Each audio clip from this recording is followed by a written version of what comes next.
the UK's independent musical theatre podcast.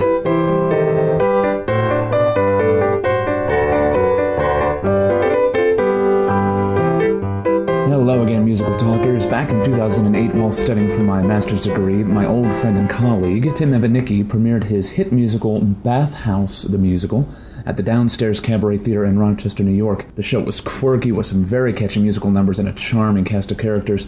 One of my best friends, James Cato, had designed a set of opening and closing doors to various parts of the bathhouse, also known as a sauna here in the UK, not that I would know.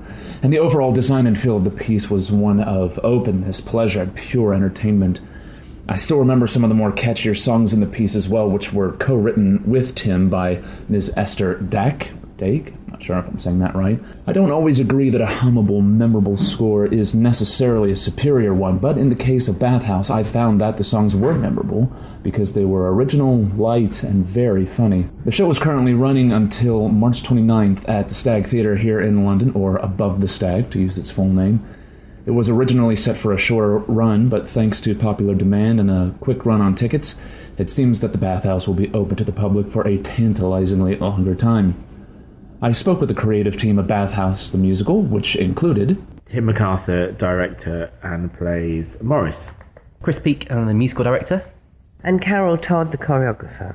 So folks, we come here today to the Lauderdale House to talk with the creative team behind Bathhouse the musical, which is going on at Above the Stag. So let's tell the folks who are listening at home what the piece is about, please. Tim, I'll give that one to you. Bathhouse is a musical with lots of heart. I said heart. And it's basically about a young guy called Billy, who's 19, young to London, young to the gay scene, just come out, and goes to the sauna looking for love. And then there's a character called Morris, whose partner has sadly passed away 12 months previously, and he goes to the sauna looking for company. Right. And it's basically a little love story between Morris and Billy. But then there's all loads of other characters that come into the song as well. It's joyous. The songs, there's like a cowboy number in it. There's a gospel number in it. There's a French can number in it. You know, all the genres of songs try and stay true to their being. So it's a lot of fun. It's, you know, bring your mate, bring your straight girlfriend, bring your girlfriend's straight friend, girlfriend. All of the above. All of the above. And all the gays come and see it. It's great. Great. So that's a little bit about the synopsis of the piece. Now, this show has had several incarnations here in London already, if I'm not mistaken. And I was lucky enough to see this piece when it was done in Rochester back in 2008, which was good fun. So tell me a little bit about the different versions that have come through London already and what people can expect from this version. I'll get that one to you as well. Peter Bull, who's artistic director Above the Stag, first decided to do Bathhouse in 2009. When we were based in Victoria, and it was the first proper show that I directed for Peter. Okay. 5 boys, and it was a joyous production then, and it was in the days where Above the Stag Theatre was in no way as established as it is now. And I think we played to about 65% houses then, maybe 60% houses. And then as the Stag increased, you know, its popularity and its loyal following of audience, when we went to the new place just over a year ago, I think 18 months ago, we've been there, November 13, I think we opened. Okay. Peter said we must do Bathhouse again because it was such a joyous, you know, show, and obviously it needed a bigger audience, and now we know our shows do very well with the audience figure wise. It was the perfect timing to do it, and Esther and Tim have been great with, you know, we've sort of altered things and changed things a little bit here and there, but Esther came over to see it last summer and she absolutely loved it. She said it was how they imagined it to be. Mm-hmm. So I think a lot of the other productions, because it's been based in the gay sauna, I think that it's been a little bit more seedy. Okay. Where this is, we've really tried to push the love story out a lot more with Morris and Billy. Lovely. And so let's also talk about the piece from a musical standpoint as well. So Chris, obviously this will go to you. Lots of different styles, as Tim was just saying. How have you been approaching the piece musically, and what can people expect from a musical standpoint as well? Being the second production of this show that the Stag had done, they had the knowledge from the first production, and when we approached it, we re-edited the score. We came and looked at it, and we've added 2 extra voices from the first production as well. So I did lots of work on expanding the vocal harmonies, the arrangements. So there's some really, really great singing in the piece. Lots of vocal harmonies and lots of different vocal styles. And as Tim said, there's a cowboy number, there's a French can number, there's a gospel number, lots of different styles. It's almost a song cycle, isn't it, with with a comedy song cycle. And how have the performers themselves been holding up with the different styles of music? Really well. They're fantastic. We've got a great bunch of boys. 3 of them were in the last production that I did last year, and 3 of them are new, so they're having a great time learning all the lyrics and the harmonies and things. But yeah, really, really good. Excellent. So we have Carol Todd here, who is also the choreographer of the piece. And so tell us what we're going to be seeing sort of visually, because there's, again, to go with the different styles of music, that obviously brings about lots of different styles of dance, I reckon, as well. So tell us a little bit about how you've gone about that. Absolutely right. What I've done with it is I saw the show before, when it was just before Christmas, wasn't it? Summer. Yeah, and loved it and thought it was great fun. I have a terrible memory for anything, so I can't really remember what they did at all. That's all right. I've just finished Jesus Christ Superstar, which is a heavy piece, really. And Tim phoned me up and he said, "I don't suppose you're free, are you?" And I've known Tim forever. I can't think remember. why, or how. But we have known each other a long time. Yeah. And I've always tried to support anything that Tim does because I admire his energy and everything.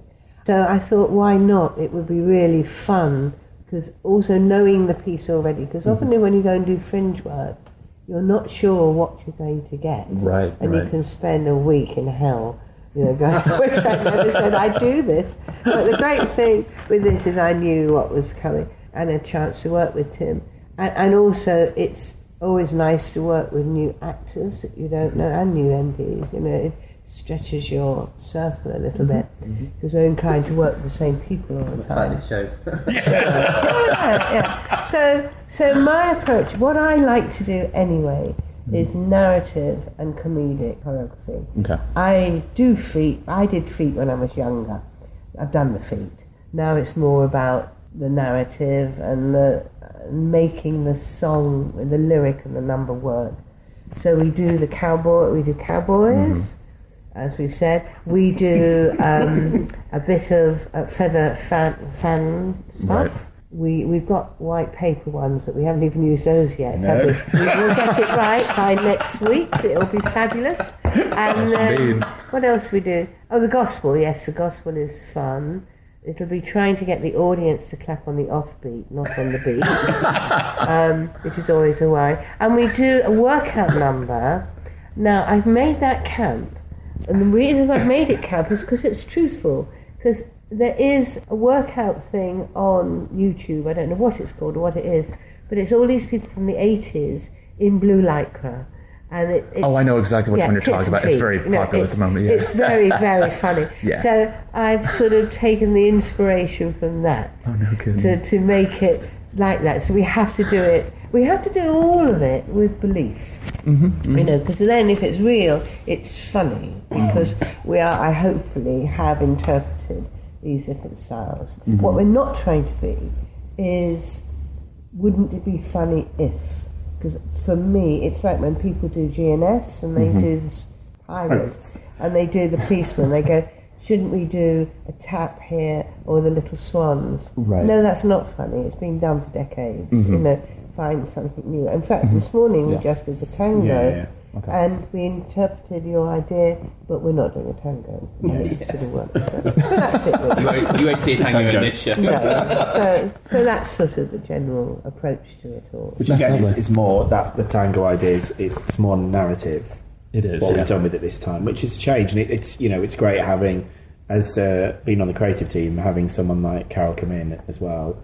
It puts me and Chris on our toes a little bit, and gives us new energy, new ideas to bring into the rehearsal room, which I think is really exciting. Because one thing that it was quite important, because it was so successful last year and it was so popular with people. I didn't want to do just a carbon footprint of what we did last year. Sure. I wanted I know people are coming to see it again, but they'll go, oh, that was different, oh, that was new, which I think is more exciting as an audience member as well. If we wanted to do a revival, we'd be doing Cats at the London Palladium. Right. It's important, I think, to bring a new breath of energy and life into the piece, and having the 3 new boys as well, who are all very strong and very different. they bring a new element to the piece as well, and they look good in their towels. Which, let's face it, that might be one of the most important things from a visual standpoint when you come see the show. Well, you say that though, but I don't know if you've ever been to a sauna. No. So my brief research that I did with Christopher and Carol.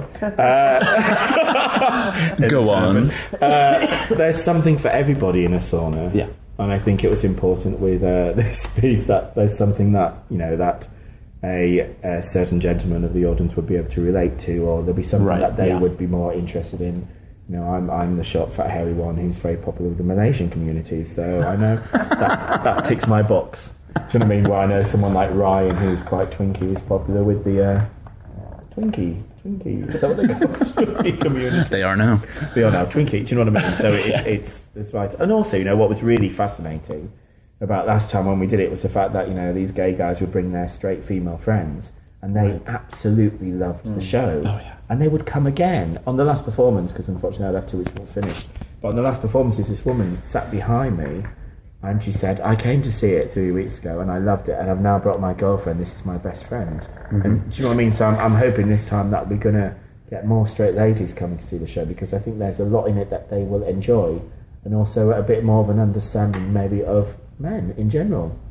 Oh yeah, well, let's face it, with the popularity, what was it, a couple summers ago we had Magic Mike come out in the US, and let's face it, the curiosity and just the fan base behind that just flocked to that.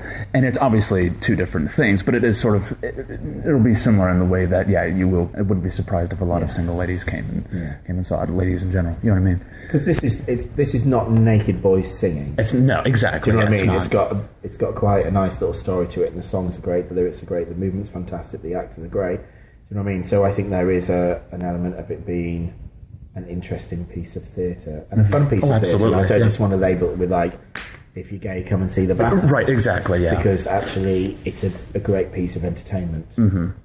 Now, talk a little bit also about the fact that, because again, I saw the piece, it was written by Americans, I saw it in America, and it was set in America at the time as well. So tell me how you've adapted the piece to a British audience, Tim. We just set it in London, and we've got the fantastic Giles Brandreth is our voiceover, because there's a voice in it that talks to Billy, who gives him advice. And of course, Giles is very, rich and plummy, and and he had a ball doing the voiceover, and he came to see the show and he absolutely loved it. Good. So he'll come and see it again at some point during this run. So it's just trying to just make it a little bit more. We don't do American accents in it, right? So we're all Londoners at the sauna looking for fun. Mm-hmm. So was it a pretty simple switchover, do you think, especially from a musical or accent standpoint? I think we when we approached it last time, we didn't really set it anywhere, did we? Other than being sort of neutrally British people, there are lots, because there's so many different styles. The locations almost change. Lots of them are dream sequences, aren't there? So as soon as you do the French can-can number, Tim becomes pseudo-French. My French is very good. Je suis the discotheque. In a sense. So then we find ourselves in that world, and then with the cowboy number, we kind of find ourselves in America, and the rest of the time, people are neutral, aren't they? Yeah. So I think the writing initially definitely did lend itself to being set in America, but we've tried to kind of make it so that it's recognisable to people in our community over here. Sure, I can totally see that. From what I recall of the piece, it's not so specifically American that you couldn't do it in other places.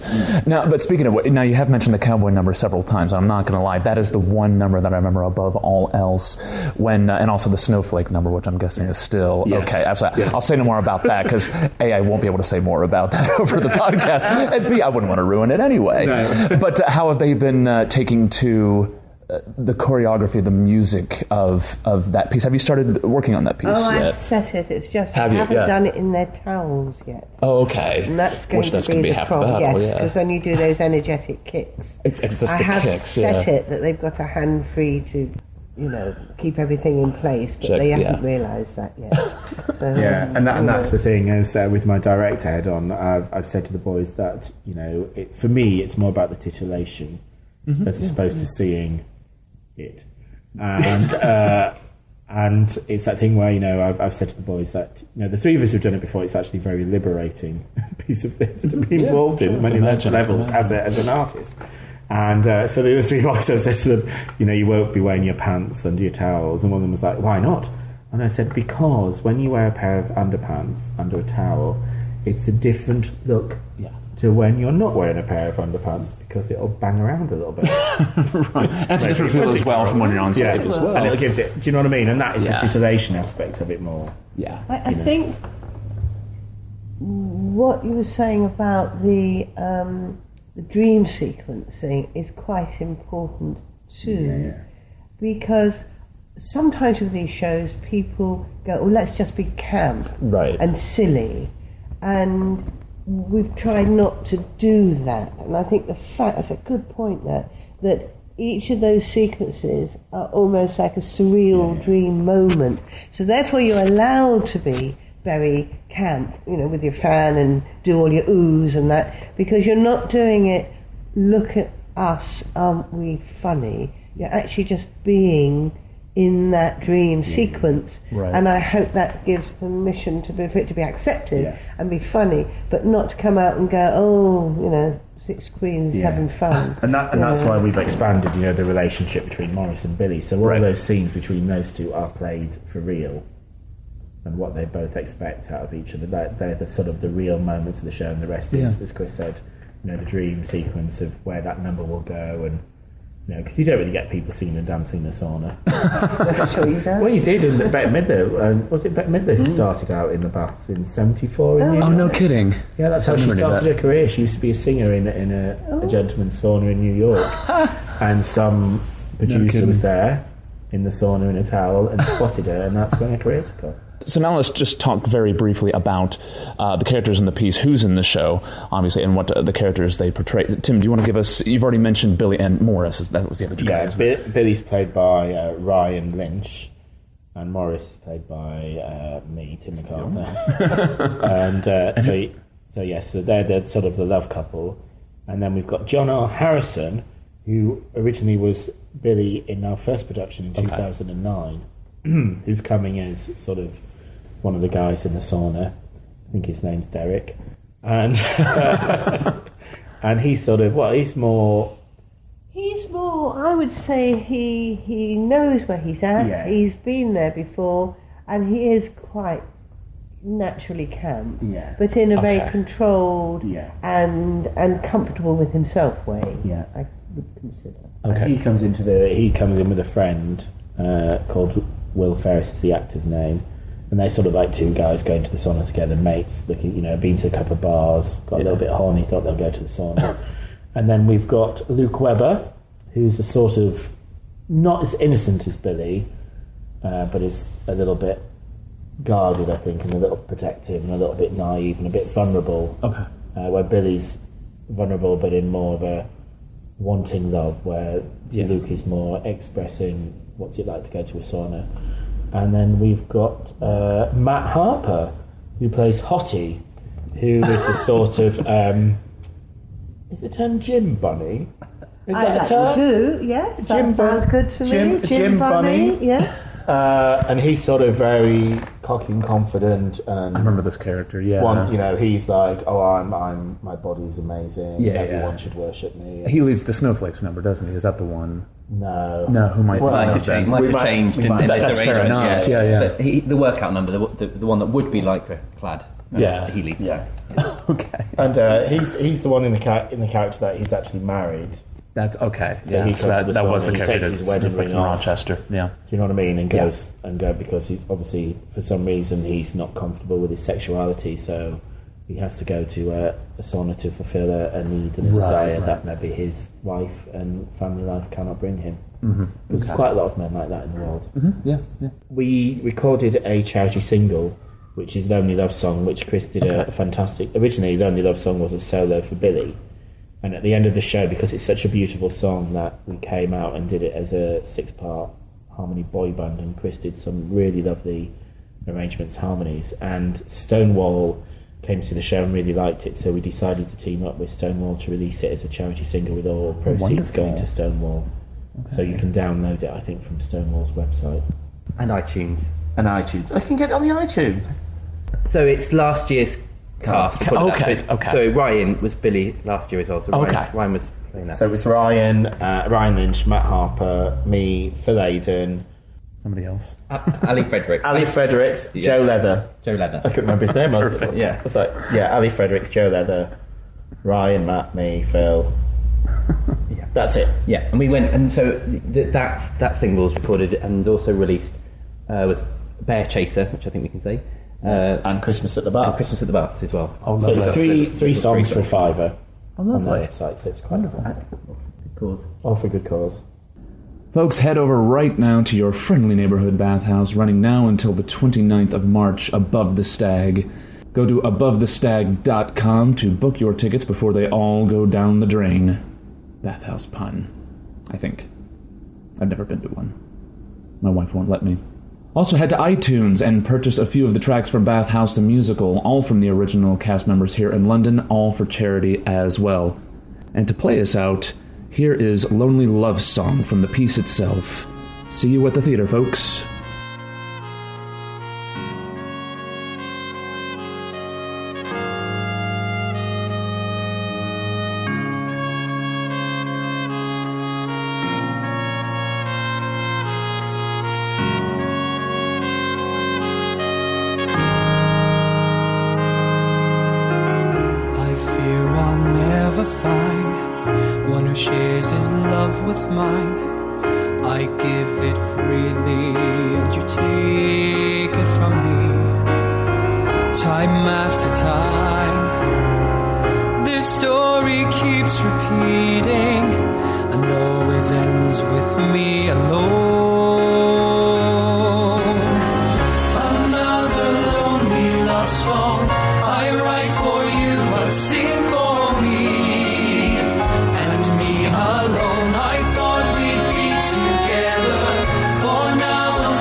I fear my life has no direction.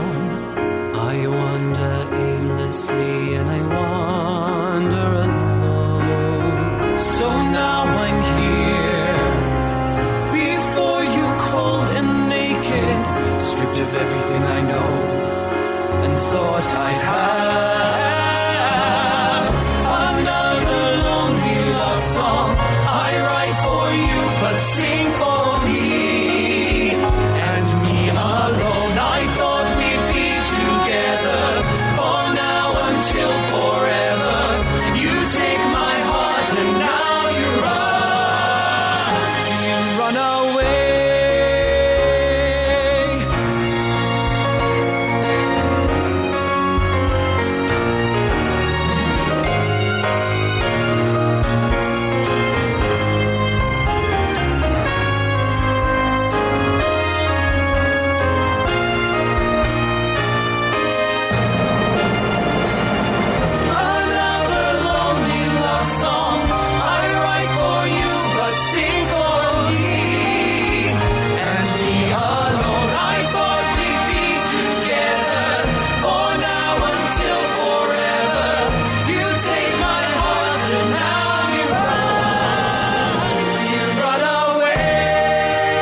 This episode of Musical Talk presented and edited by David Herzog.